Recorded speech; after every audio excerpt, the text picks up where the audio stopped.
বাংলাদেশ প্রধানমন্ত্রী পদে ইস্তফা দিয়ে দেশ ছেড়েছেন শেখ হাসিনা। রীতিমতো উত্তাল পরিস্থিতি এখন গোটা বাংলাদেশ জুড়ে। ইতিমধ্যেই হাই অ্যালার্ট জারি করা হয়েছে ভারত বাংলাদেশের প্রতিটি সীমান্তে। ইতিমধ্যে দক্ষিণ দিনাজপুর জেলার হিলি সীমান্তে কড়া নিরাপত্তার চাদরে মুড়ে ফেলা হয়েছে। ভারতের বিএসএফ এর পক্ষ থেকে হাই অ্যালার্ট রয়েছে হিলি সীমান্তে। পাশাপাশি একই ছবি বাংলাদেশ বিডিআর এর পক্ষ থেকেও।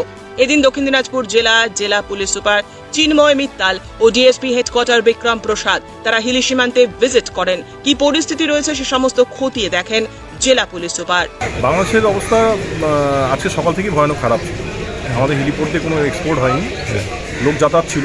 3টের পর থেকে পুরোপুরি লোক যাতায়াতটা বন্ধ হয়ে গেছে। পুরোপুরি বন্ধ, এক্সপোর্ট বন্ধ হয়ে গেছে। এক্সপোর্ট বন্ধ আছে আজকে সারাদিন, কোনো গাড়ি এক্সপোর্ট হয়নি। আগের যেগুলো গাড়ি আছে সেগুলো বাংলাদেশে আটকে আছে। এক্সপোর্ট যেগুলো আগে হয়েছে গতকালকে যেগুলো হয়েছে।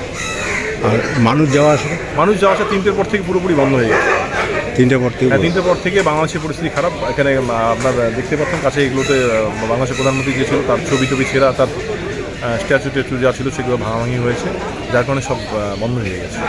এখন পরিস্থিতি কি দেখছেন? এখন পরিস্থিতি দেখতে পাচ্ছি তো আগুন দেখা যাচ্ছে ভেতরে, এটুকু বুঝতে পারছি। বাংলাদেশের যে পরে পৌরসভার চেয়ারম্যান আছে তার বাড়িতে সম্ভবত আগুন লাগিয়ে দিয়েছে। ব্যুরো রিপোর্ট, উত্তরের প্রহরী।